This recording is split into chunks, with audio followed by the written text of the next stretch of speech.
Welcome to District Life. I'm Larry Brown Jr. And I'm Sharifa Gregory. We have another exciting show lined up today. First up, continuing to look at the marijuana business in D.C. Working on the DC's Initiative 71 has its ups and downs because there are a lot of gray areas. Here's how some nonprofits and entrepreneurs are faring. America's public enemy number one in the United States is drug abuse. Racial inequities within the cannabis industry stem back from our long history with the war on drugs, over-policing of black and brown neighborhoods, which leads to more arrests and essentially devastates communities. And so when we're thinking about the legalized industry, we have communities of folks that would like to participate in this industry but cannot due to prior records that they may have. If you think about the history of cannabis and you think about how drug laws have been created and enacted, they always targeted the poor, they always targeted minorities. And when I say targeted, I don't mean it was intentionally done, but you can set things up in a way where it serves one group and it disserves another group. I had a friend that had to serve 11 years for, I think it was like maybe 2 ounces. We're working alongside Chairman Mendelson's office to create a bill that once DC is ready to, has the rider removed, that we can create a bill that can do no harm in this communities that have been impacted by the war on drugs. This bill directs the bulk of the revenue to be redirected into either supporting the businesses, the licensees, or for programs, I'll call them social justice programs, that are targeted to disadvantaged communities. What we're seeing in the cannabis industry is it's starting to shape up where you're gonna have these big mega companies, and then it'll trickle down to the small person, when the small person is the one that really took the risk, really came with the innovation and came with the creative ideas that really shaped the cannabis industry for what is known as now. We really advocate for the decriminalization before legalization, because if you just legalize, then like he was saying, here come all the big brands. They're gonna swallow up little brands like us. I'm very concerned that when the legislation is actually able to move through the council and for us to vote on it, that we are going to see very powerful, wealthy, out-of-state interests that will do their best to try to redirect some of what we're doing here to their benefit. They will make arguments about how what they propose is best for local businesses and residents, but in reality, they will be out-of-state operators. DC has really provided a kind of a launching pad, a launching ground for cannabis. People come from West Virginia and North Carolina and Baltimore and beyond, New York, Pennsylvania. So a lot of people where cannabis isn't accessible in their state will come to DC to find cannabis, and I think that we should be taking advantage of that.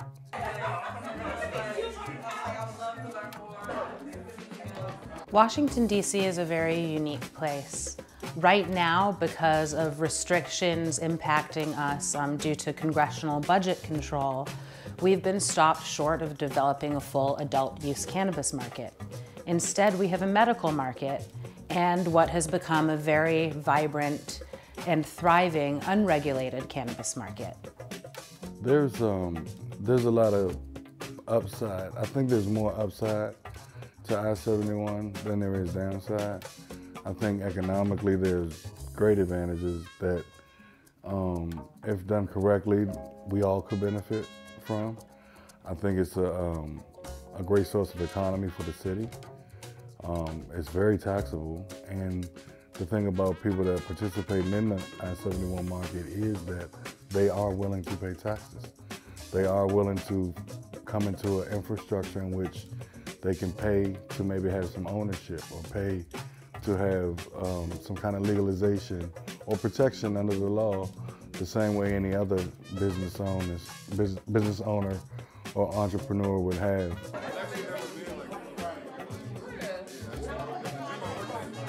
Now, it's a double-edged sword. It's an issue, but it's also a good thing. The issue with it is there's no rules really or regulations that you it's a lot of gray area. So it's kind of hard for a lot of people to operate in that space, but that gray area also allows for a room of creativity. I very much hope that in the future we see an adult use market start in DC, that Congress gets out of our way so that we can fulfill the will of DC's voters. It is an uphill battle since the product cannot be sold legally, yet it can be possessed in small amounts without breaking the law. If you got a chance to create the app of your dreams, what would it be? If you can't think of one, maybe the next few minutes will inspire you. DCTV's Carmen Stanley talked to some people with some very interesting ideas. Welcome to another We're in the District.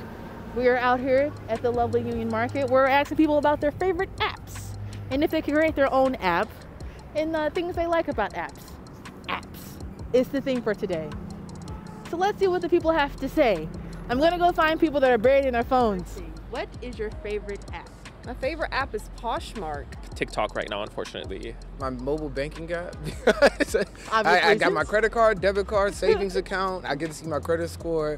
I get to look at my money. Responsible. Mine is TikTok. Well, this is an expensive city. So. You're looking at your problems. I'm running away from mine. I guess that's healthy adulting. It's called the Reface app, where you can make your face into anybody. I could be Chuck Norris. I could be Beyonce. And what would you change about your favorite app? I wish they verified people on Twitter, so it wasn't just a bunch of random people saying whatever they think. With Instagram, you know, they changed the feed, so stuff's out of order. Just show it in order, you know. That they provide return labels. Ooh, they don't do that. They do not. And oh, that would be pretty. You have to reposh it. I wish they provided. You ain't no choice. You can't send it back to the seller. Live chat in the app. I wish I could because I'm tired of being on hold, like on the phone, you know, when you're trying to talk to somebody that's a representative of the bank and they're giving you a runaround. Questionable customer service. I would just like an app. You know, just whenever we're going through global conflict, just bring happy things into the algorithm that are going to help us with our mental health. That the duration time that you can have your face on these actors and actresses are too short. I'll make it a little longer. Okay. So you can post it, so all your friends can see you up there goofy, dancing with all your friends. What app would be beneficial for DC residents? What app would be beneficial for DC residents? An app where they could donate to the homeless community. Because I think us helping out the homeless community here in DC would help us all out, man. Nobody enjoys seeing that. Something for like housing location, that sort of thing, because I feel like I've moved half a dozen times around here, and that's always a struggle. That's tough. An app that would tell them when and where free things are being donated. If you could create your own app, what would it be? Oh, geez. You can tell I'm not too technologically savvy. I've never even thought about that. An app that tells me the name of people that were born in DC. So just an app that basically lets you like book flights with points, but just showing you the cheapest option out of all the airlines. You don't have to like look at every different airline website for points. Oh man. Oh, an app. Probably some sort of game. Nice. Something for entertainment. I think I'll create an app of all the places in DC where you can eat really, really good that doesn't cost you an arm and a back. If I could create my own app, it would sync with my brain and anticipate what food I'm in the mood for. Well, it was another great day out here in the district. Wonderful things, lots of fantastic apps. I think lots of people have the same mindset of helping others with their apps, and as well as favorite apps that they enjoy. I think a lot of great things are coming out of here. If I had to create my own app, it would definitely be about food and clothing, because those are two things that I spend the most money on, food and clothes. Maybe a location that does both. You can buy a crop top and a sandwich. All right, thank you so much for watching. A crop top and a sandwich. Carmen always makes me laugh. Let's give Carmen a break and let's turn to some of our local pros from their very own living room. Comedian Jenny Questel thought everyone deserved a chance to laugh and be comfortable, so she teamed up with her fellow comic, Caitlin McDevitt.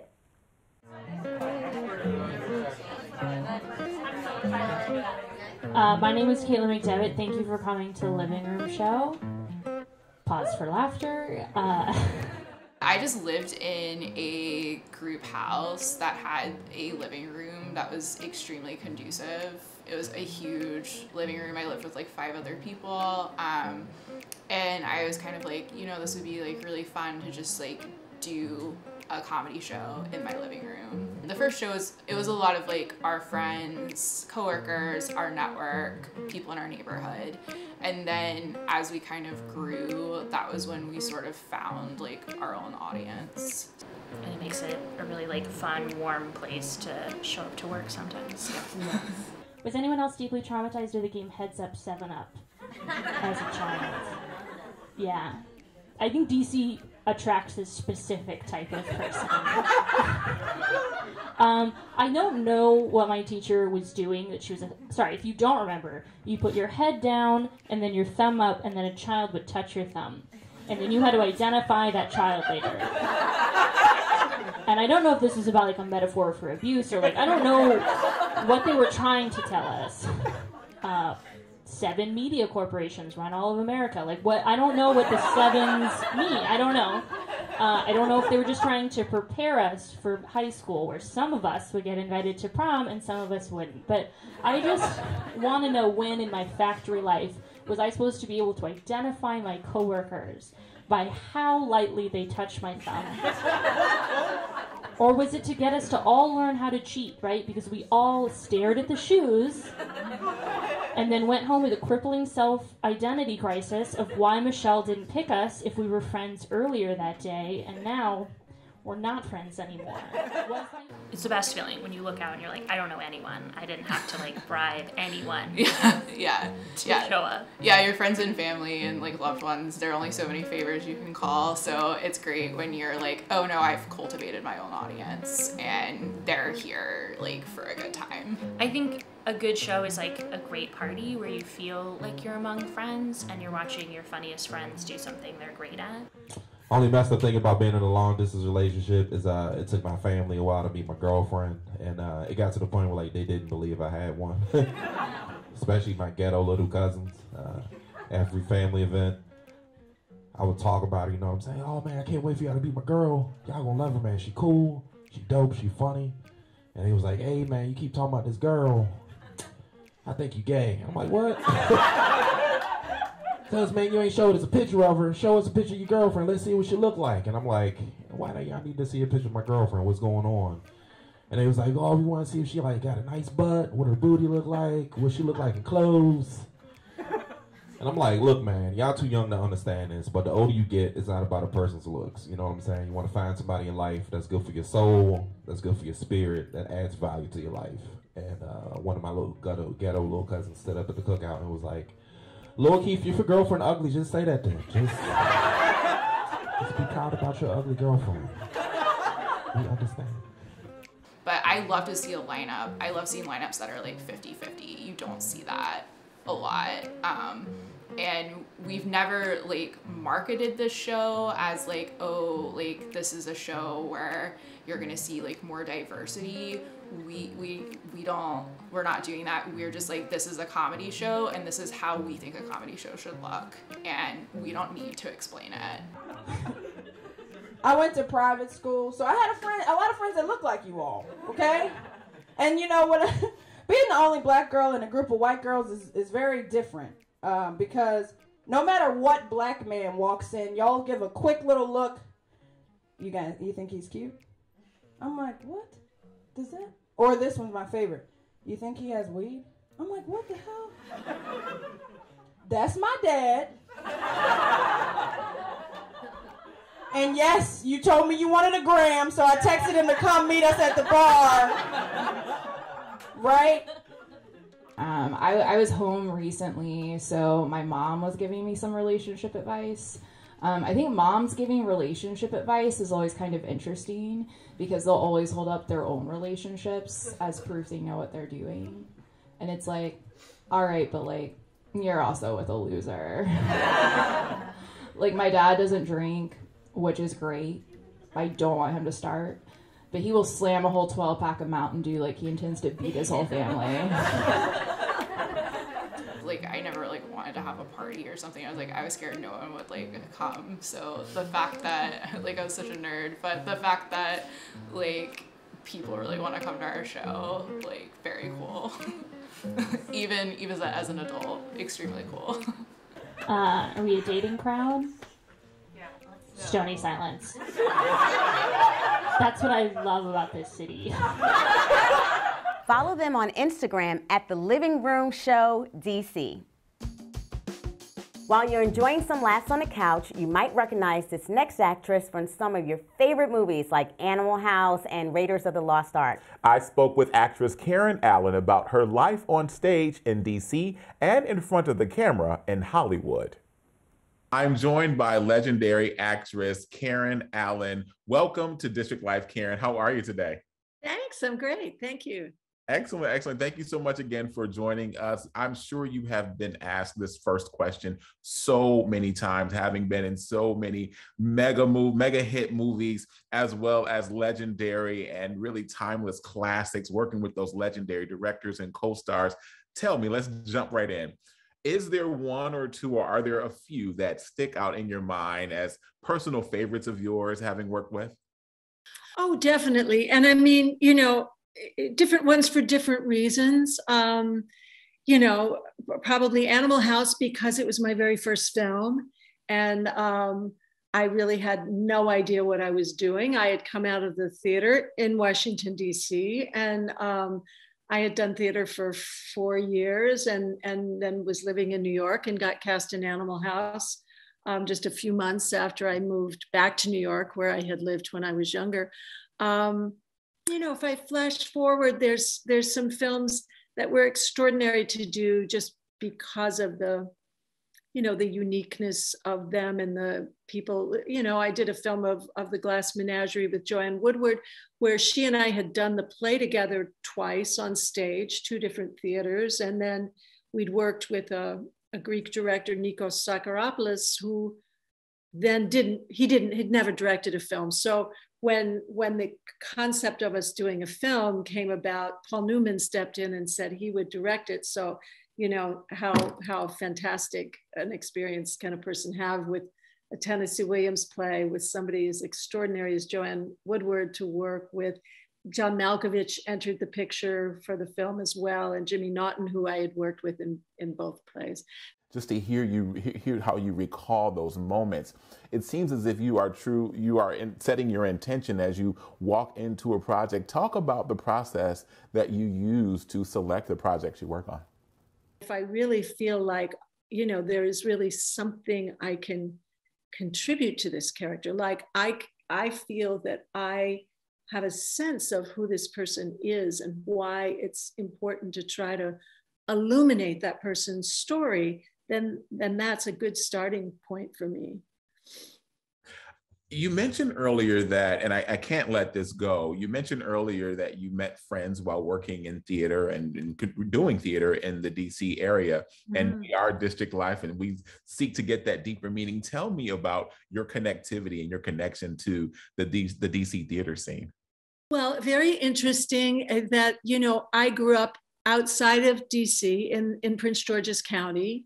We moved there when I was 10. My dad worked for the FBI. He was in DC at the FBI building. And we lived in a little town near College Park, Maryland, University of Maryland. And I left to go to school when I was 17. I left to go to school in New York City, and I was there for 2 years studying design at the Fashion Institute of Technology. And then I came back and I moved right into the heart of DC.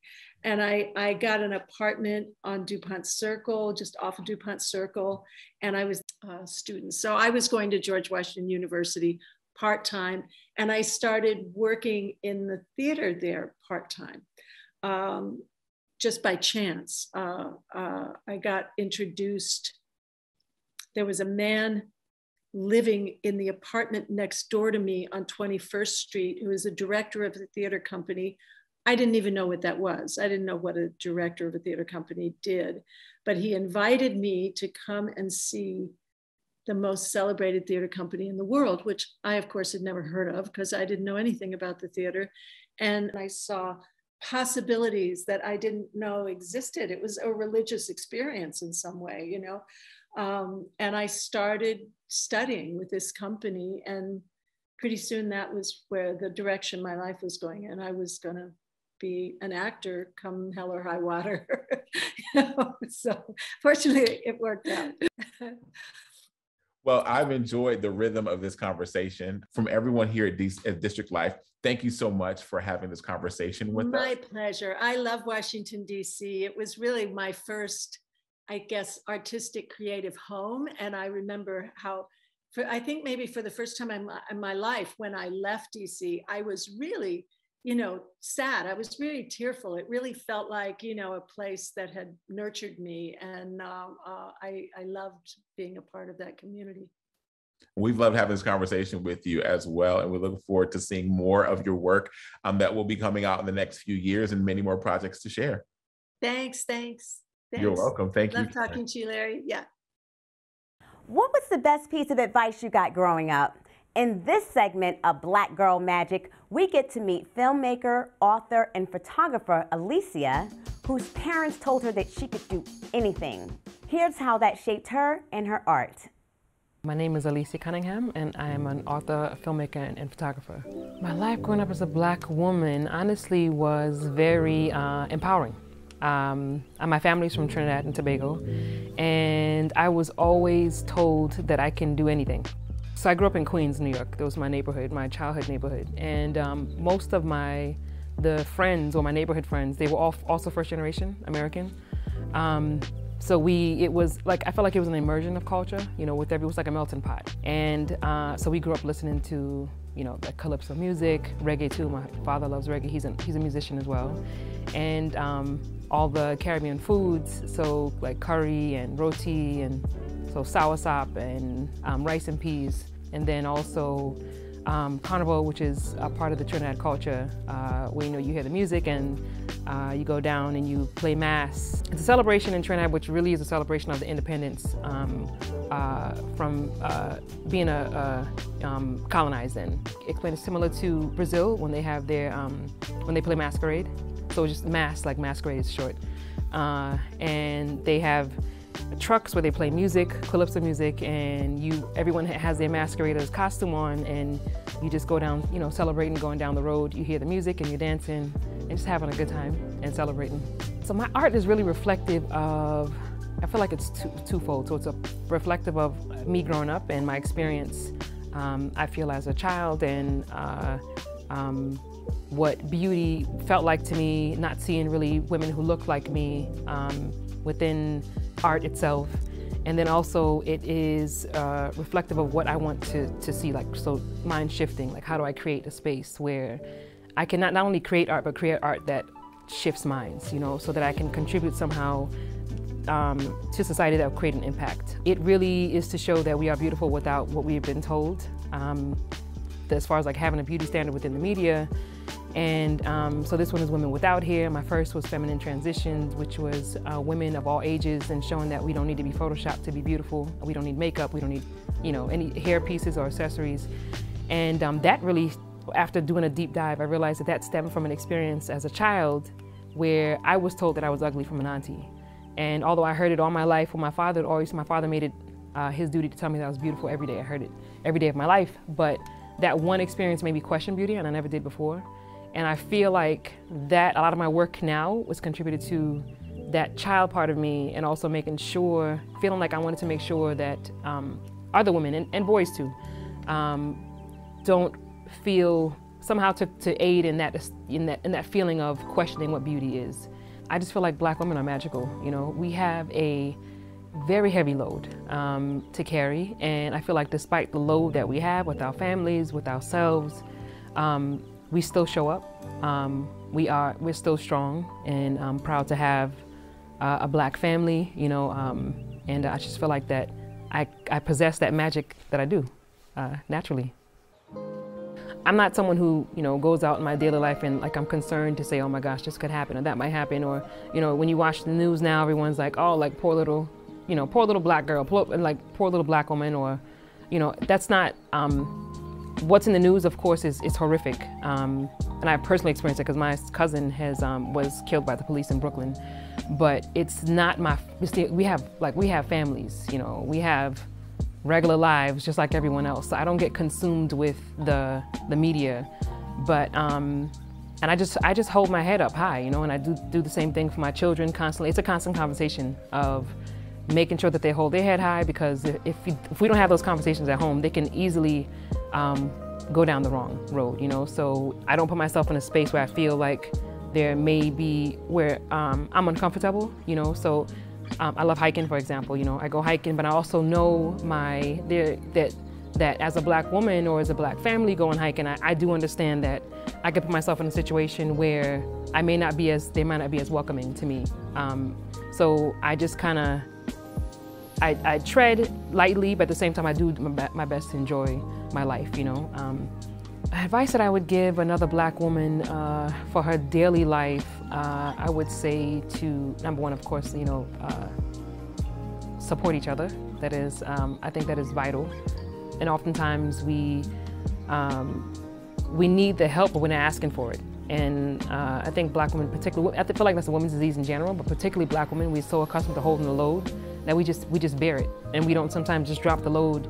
And I think that would be accomplished through supporting one another with whatever it is that we need, you know. In the process of the support as well, you know, I think we also have an issue with saying that I need, like, you know, like, sister, I need you. Like, I need this. This is like being honest and open about what we need in order for us to support each other too. So that all comes back to the same circle, and just to help each other, just push each other forward, you know, whether it's emotionally, mentally, physically, you know, however we can help. Yeah. That's great advice. This has been an interesting time for so many, and we see how important it is to find ways to relieve stress. You're right. Managing your physical and mental health is so important, especially during the pandemic. A group of Washingtonians decided to use the Anacostia Skating Pavilion to help their community deal with the uncertainty around them. Roll it.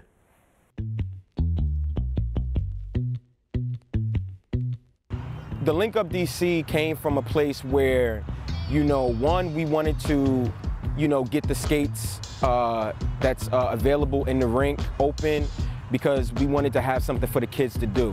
And then the second thing was creating a space where people felt comfortable to come down to, enjoy themselves. The mental health aspect is big in skating. You know, what are some of the things that we can equip the younger community with through skating? So this way, when they leave the skating ring, they can go back to the community, go back to their families, go back to their homes, and be able to deal with these circumstances a lot better. And there's been nothing but love and great vibes. So just thinking about, you know, people have their doubts of coming to Southeast DC, coming to Anacostia, you know, but those are the people that live in fear, you know. But once they come out here and they see the love and they see the energy and they see that it's not about that, and it's about, you know, the culture, about family, you know, about teaching, about, you know, about just spreading all that love, then, you know, that's when they'll feel it, you know, and then they'll start to pour more into this park and more into what we're trying to do. Everybody skates for a particular reason. Everybody doesn't have their, you know, their same reason for skating, whether it's their, you know, stay stress-free, whether it's to come exercise, whether it's, you know, whether you just want to come and have a good time, you just good vibes, you know? So that's one of the key things. Like, I just want people, you know, I honestly just want the kids to stay out the street. That's my main goal. I just want them to stay out the street, stay out of trouble.